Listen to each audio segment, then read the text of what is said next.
আর এই যে ছবি আপনারা দেখছেন, হাতির তাণ্ডব, ঝাড়গ্রামের ছবি। আলুর গাড়িতে হামলা, হাতির গাড়ি থামিয়ে আলু লুটপাট চালায় হাতির দল।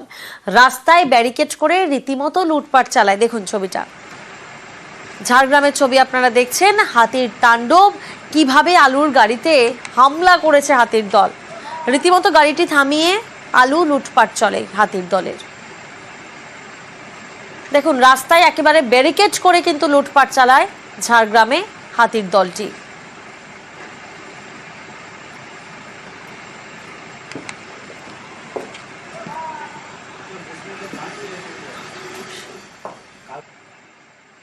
এবার হাওড়ার ভুবনপুর পঞ্চায়েতের ছবি দেখাবো আপনাদের। সেখানকার রাস্তাঘাট কতটা উন্নয়ন হলো আসুন দেখি। এই যে রাস্তা দেখছেন ভুবনপুর পঞ্চায়েতের, এই রাস্তার দশা দেখুন। মাটির রাস্তা, ভাঙাচোরা রাস্তা, কোনো কাজই হয়নি এখানে। কিন্তু কেন কাজ হয়নি বলুন তো? টাকা কি বরাদ্দ হয়নি কাজ হওয়ার জন্য? দেখুন কি অবস্থা এখানকার রাস্তার। আমাদের এই রাস্তাটা হয় না, টাকা তো বরাদ্দ করা হয় কিন্তু এই রাস্তায় কোনোই কাজ হয়নি। ভাঙাচোরা রাস্তার দশা দেখুন। আর বর্ষাকালে যে কি হাল হয় তা তো আর বলার অপেক্ষা রাখে না। গ্রামবাসীদের এই রাস্তা দিয়েই পারাপার করতে হয়। কিন্তু এই গ্রামে উন্নতি হয় কোথায়? উন্নতি হয় একটা নির্দিষ্ট জায়গায় উন্নতি হয়। সেখানে রাস্তা তৈরি হয়, গার্ড ওয়াল তৈরি হয়, সেখানে সোলার লাইট বসে। দেখুন কাজ হচ্ছে, এখানে রাস্তার কাজ হচ্ছে। একই গ্রাম কিন্তু ভুবনপুর পঞ্চায়েতের এক জায়গায় দেখালাম, সেখানে রাস্তার দশা, কাঁচা রাস্তা, কোনো কাজ হয়নি উন্নয়নের। আর অন্যদিকে দেখুন গার্ড ওয়াল বসছে, সোলার লাইট বসানো হচ্ছে, রাস্তা পাকা করা হচ্ছে, অর্থাৎ যাবতীয় উন্নয়ন হয়েছে এই অঞ্চলেই। কিন্তু কেন এই বৈষম্য? আসুন জানার চেষ্টা করি। কথা বলবো আমাদের প্রতিনিধি জিয়াউলের সঙ্গে। জিয়াউল, একটা বিশেষ জায়গা ভুবনপুর পঞ্চায়েতে, সেখানে আমরা দেখলাম যথেষ্ট উন্নয়ন হয়েছে, যথেষ্ট কাজ হচ্ছে সেখানে।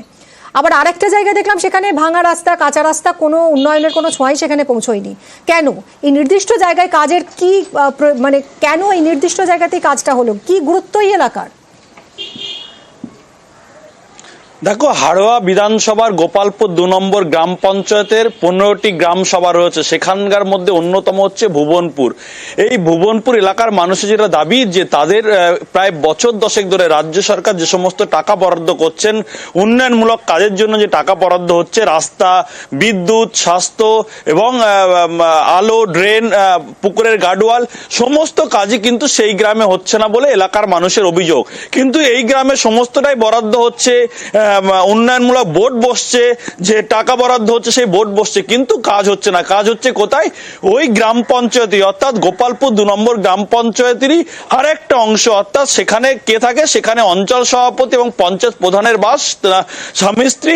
ফলে সমস্ত উন্নয়নমূলক কাজ তারা তাদের এলাকায় এবং তার বাড়ি এলাকায় করছেন। সেখানে রাস্তা হচ্ছেন, সেখানে ড্রেন হচ্ছেন, সেখানে পানীয় জলের কল হচ্ছে, সেখানে সোলার লাইট বসছে, সেখানে পুকুরের গার্ডওয়াল হচ্ছে। কিন্তু একটা গ্রামে পুরোটাই বঞ্চিত, এমনটাই এলাকার মানুষের অভিযোগ। তারা বারবার পঞ্চায়েত প্রধান এবং অঞ্চল সভাপতি স্বামী স্ত্রী তারা দুজন, তারা যে এলাকায় বসবাস করেন তাদের বাড়ির চারপাশে এই উন্নয়নের ঘনঘটা। কি বলছেন গ্রামবাসীরা আসুন শুনি।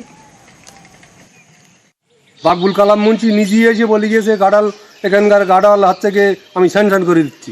স্যাংশনও হয়েছে, সেই গাডালও বাড়ি নিয়ে লাগিয়েছে। কে সে? এখানকার সভাপতি, আমাদের পঞ্চায়েতের সভাপতি, অঞ্চল সভাপতি। আমাদের এখানকার কোনো কাজই হয়। তাহলে এখন কি আপনারা কি নিজেরা কি করেছেন? এখন এই নিজেরাই যতটুকু করেছি নিজেরাই। তা আপনাদের কাজ অন্য জায়গায় চলে গেল, জানিয়েছেন কাউকে? হ্যাঁ, ওপরে জানিয়েছি, জানিয়ে কোনো কাজ হয়নি।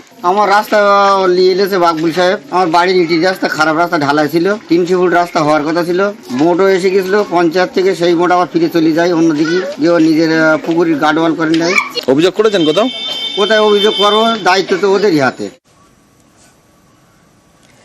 যাদের বিরুদ্ধে অভিযোগ উঠছে, অর্থাৎ গোপালপুর পঞ্চায়েতের প্রধান এবং তার স্বামী যিনি আবার অঞ্চল সভাপতি, তাদের বাড়ির চারপাশে এত উন্নয়ন, তাদের কি বক্তব্য? জিয়াউল, একদম দেখো, অঞ্চল সভাপতি তার স্পষ্ট দাবি, সবটাই তার নিজের টাকায় তিনি উন্নয়নমূলক কাজ করেছে। পঞ্চায়েত প্রধান তার স্বামী হলেও, অর্থাৎ তার স্ত্রী হলেও, তারা অন্য জায়গার কোনো কাজ তার এলাকায় আসেনি। যেমনটি একটা অঞ্চলে যে পরিমাণে টাকা আসে উন্নয়নের জন্য, সব গ্রামেই কিন্তু সেটা ভাগ বাটোয়ারা করে দেওয়া হয়। অর্থাৎ এককভাবে তার গ্রামে কোনো উন্নয়ন হয়েছে বলে তিনি মনে করেন না, এবং যারা এই পরিকল্পনা করে তাকে চক্রান্ত করে ফাঁসানো হচ্ছে, রাজনৈতিকভাবে তাকে পেরে উঠছে না বলেই তাকে কালিমালিপ্ত করছে, এমনটাও কিন্তু অঞ্চল সভাপতির অভিযোগ, দাবি। কিন্তু গ্রামবাসীদের যেটা স্পষ্ট দাবি যে কোনো রকম ভাবে উন্নয়ন হচ্ছে না এই ভুবনপুর এলাকায়, সবটাই অঞ্চল সভাপতি নিজের বাহুবলে নিজের এলাকার উন্নয়নমূলক কাজ করছেন, ফলে এলাকার মানুষ সমস্যায় পড়ছেন। তারাও চাইছেন যে এলাকায় এত সরকারি কাজ আছে তাহলে এই গ্রামে কেন হচ্ছে না, তা নিয়ে ইতিমধ্যেই কিন্তু রাজনৈতিক তরজা শুরু হয়ে গেছে। এবং এই অঞ্চল সভাপতির স্পষ্ট বক্তব্য, তিনি কোনো রকম দুর্নীতির সঙ্গে যুক্ত না, সবটাই তাকে রাজনৈতিকভাবে ফাঁসানো এবং রাজনৈতিকভাবে কালিমালিপ্ত করছে এই ভুবনপুর এলাকার মানুষজন বা বেশ কয়েকজন রাজনৈতিক ব্যক্তি, এমনটাও তিনি বলছেন। কিন্তু যেভাবে এই ভুবনপুর গ্রামে প্রায় বছরের পর বছর কোনো উন্নয়নমূলক কাজ হয়নি, বছরের পর বছর কোনো আলো বসেনি, বছরের পর বছর কোনো পুকুরের পাইলিং হয়নি, ফলে ভেঙে যাচ্ছে, রাস্তাঘাট ভেঙে যাচ্ছে, ফলে মানুষের চাহিদা থাকার পরেও সেখানে কোনো কাজ হচ্ছে না, ফলে যত দিন যাচ্ছে ততই কিন্তু ক্ষোভ বাড়ছে এলাকার মানুষের মধ্যে। ধন্যবাদ জিয়াউল। আপনারা গ্রাম পঞ্চায়েত অফিসে গিয়ে আমাদের পঞ্চায়েতের যিনি নির্মাণ সহায়ক আছে এনএস, তার কাছ থেকে খবর নিয়ে দেখেন সম্পূর্ণ মিথ্যা, চক্রান্ত ছাড়া আর কিছু নয়। এবং আমাকে কালিমালিপ্ত করার জন্য, দলের কাছে আমাকে খারাপ করে দেওয়ার জন্য বা আমার প্রতি দলের একটা বাজে যাতে তৈরি হয়, ভাবমূর্তি যাতে আমার খারাপ হয়, তার জন্য এটার চক্রান্ত। আপনি ওখান থেকে কোনো কাজ না, একদমই না, একদমই না। পঞ্চায়েতের রীতিমতো রুলস মেনে এবং পঞ্চায়েত নিয়ম অনুযায়ী কাজ হয়, এটা সম্পূর্ণ মিথ্যা। আমার আগে যে মেম্বার ছিল তাদের হাত বরাবর অনেক কাজ বিক্রি হয়ে গেছে। আমি পঞ্চায়েতের খাতা থেকে দেখলাম এক জায়গার মাল আর এক জায়গায়, আর এক জায়গার মাল আর এক জায়গায়। তাতে আমার গ্রামের যা 16-17 রাস্তা, এই রাস্তা 5 বছরে আমার দ্বারা করা সম্ভব না। বিক্রি করেছে মানে কিভাবে বিক্রি হলো? এক গ্রামের রাস্তা আর এক জায়গায় দেবো, তার কাছে টাকা খেয়ে নেবো। সেই সব রাস্তা কোথায় হয়েছে? বিভিন্ন গ্রামে হয়েছে। একটা অভিযোগ করছে যে অঞ্চল সভাপতির বাড়িতেও নাকি আপনাদের এলাকার কাজ হয়েছে। হ্যাঁ, এটা সঠিক হতে পারে। কি কাজ হয়েছে সেটা? গার্ডওয়াল হয়েছে, বাড়ির সলিং হয়েছে, পুকুর ঢালাই হয়েছে। তা আপনারা কোথাও অভিযোগ করেছেন? যে অনেকবার করেছি, কোনো সোশ্যাল মিডিয়া নেই। ইফটিজিং এর জেরে দুর্ঘটনায় মৃত্যু তরুণীর। গয়ায় অনুষ্ঠানে যাওয়ার পথে রাতের রাস্তায় ধাওয়া। চন্দননগরের ডান্স গ্রুপের সদস্যদের কটূক্তি, উত্তক্ত মত্ত যুবকদের। তারপর গাড়িতে একাধিকবার ধাক্কা। কাকসার কাছে গাড়ি উল্টে মৃত্যু তরুণীর। যদিও ইফটিজিং এর অভিযোগ মানতে নারাজ পুলিশ।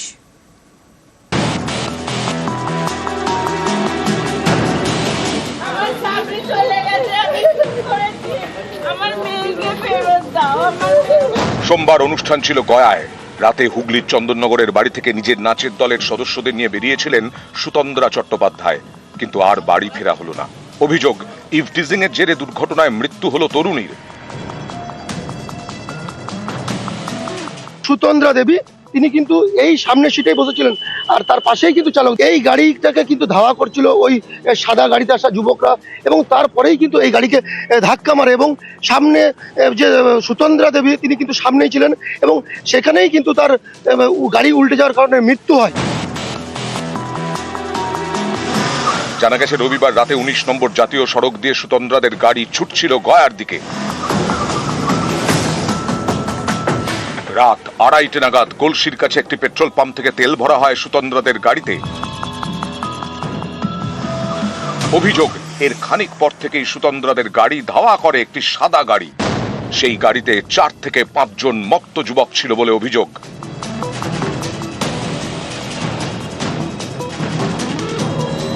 যে সাদা ক্রেটা গাড়ি রয়েছে, এই গাড়িতে কিন্তু এই 4 থেকে 5 জন যুবক, যেটা জানা যাচ্ছে, তারা কিন্তু গাড়িতে করে ধাওয়া করে সুতন্দ্রা দেবীর গাড়ি। এবং গাড়ির ভেতর দেখা যাচ্ছে মদ খাওয়ার সরঞ্জাম, অর্থাৎ প্রত্যেকটা সিটে দেখা যাচ্ছে যে গ্লাস রয়েছে। অভিযোগ, পিছু ধাওয়া করতে করতে ক্রমাগত কটূক্তি করছিল সাদা গাড়িতে থাকা যুবকরা। আমাদের ওভারটেক করে গিয়ে আমাদের সামনে চলে গেছে, হাত দেখাচ্ছিল সবাইকে, ম্যাডামকে মানে কমেন্ট করছিল, পুরো মধ্যম অবস্থার। যুবকদের হাত থেকে বাঁচতে নাকি কাকসার রন্ডিহা মোড়ের কাছে রাস্তা বদলান সুতন্দ্রাদের গাড়ির চালক। অভিযোগের পরেও রেহাই মেলেনি, সাদা গাড়িটিও পেছন পেছন আসে। প্রায় 19 কিলোমিটার পথ পিছু ধাওয়া করা হয় বলে দাবি। এখানেই শেষ নয়, সুতন্দ্রাদের গাড়ি গতি বাড়ালে সাদা গাড়িটি একাধিকবার ধাক্কা মারে বলে অভিযোগ। তখনই উল্টে যায় সুতন্দ্রাদের গাড়ি। ঘটনাস্থলে মৃত্যু হয় চন্দননগরের বাসিন্দা সুতন্দ্রা চট্টোপাধ্যায়ের। গাড়ির বাকি যাত্রীরা সামান্য চোট পান। আচমকাই গাড়ি এসে সাদা গাড়ি ডান দিকের গেট দিয়ে আমার বাঁ দিকে পুরো চেপে দিল। ডিভাইডারের উপর গাড়িটা তুলে দেওয়ার চেষ্টা করেছে, কিন্তু তুলতে পারিনি। ও আমাকে আবার বাঁ দিক থেকে ওভারটেক করে এসে আবার মেরেছে, ধাক্কা মেরে গাড়িটাকে পাল্টি করে দিয়েছে। এই গাড়িতে কতজন ছিল তাও বুঝতে পেরেছিল? এই গাড়িতে মধ্যে 5-6 জন মতন ছেলে ছিল। স্থানীয়দের দাবি দুর্ঘটনার পরেই সাদা গাড়িটিকে ফেলে রেখে পালায় ওই গাড়ির সাভাররা। পরে সেটিকে বাজেয়াপ্ত করে পুলিশ। সেই গাড়ির নাম্বারের সূত্র ধরে অভিযুক্তদের খুঁজে বের করার চেষ্টা করছেন তদন্তকারীরা। সাহায্য নেওয়া হচ্ছে সিসি ক্যামেরার ফুটেজের। পুলিশ জানতে পেরেছে ঘাতক গাড়ির মালিক পানাগড়ের ব্যবসায়ী বাবলু যাদব। তাঁরও খোঁজ চালাচ্ছে পুলিশ, যদিও ইভটিজিং এর অভিযোগ মানতে নারাজ পুলিশ। ড্রাইভারকে এবং যে মিতার সঙ্গে আরো প্যাসেঞ্জার ছিল তাদের স্টেটমেন্ট ভিত্তিতে আমরা এটাই বলতে পারি কি এখানে কোনো ইভটিজিং এর কোনো ঘটনা হয়নি। ডেফিনেটলি যে চেজিং হচ্ছে সেটা ভিকটিমের গাড়ি চেজ করছে অন্য গাড়িটা। সামনে গাড়ি যাচ্ছিল, তার পিছে পিছে আসার জন্য ওরা জিটি রোড উপরে চলে আসে। গয়া যাওয়ার কথা ছিল তো ওরা NH2 দিয়েও যেতে পারত। গ্লাসেস যেগুলো দেখানো হচ্ছে, মদের গ্লাস না কিসের গ্লাস, ওগুলো এখনো আমি লাস্ট যখন দেখেছি তখনও গ্লাসগুলো ওরকম করে পড়ে আছে। এই ইনভেস্টিগেশন এইটুকুনি বুদ্ধি আমাদের আছে যে ওই জিনিসগুলোকে নিয়ে ওগুলোর টেস্ট করানো উচিত ফিঙ্গারপ্রিন্টার। হ্যাঁ প্রভু, কিন্তু আমাদের পুলিশ জানে না। দুর্গাপুর থেকে অর্পণ চক্রবর্তী, নিউজ 18 বাংলা।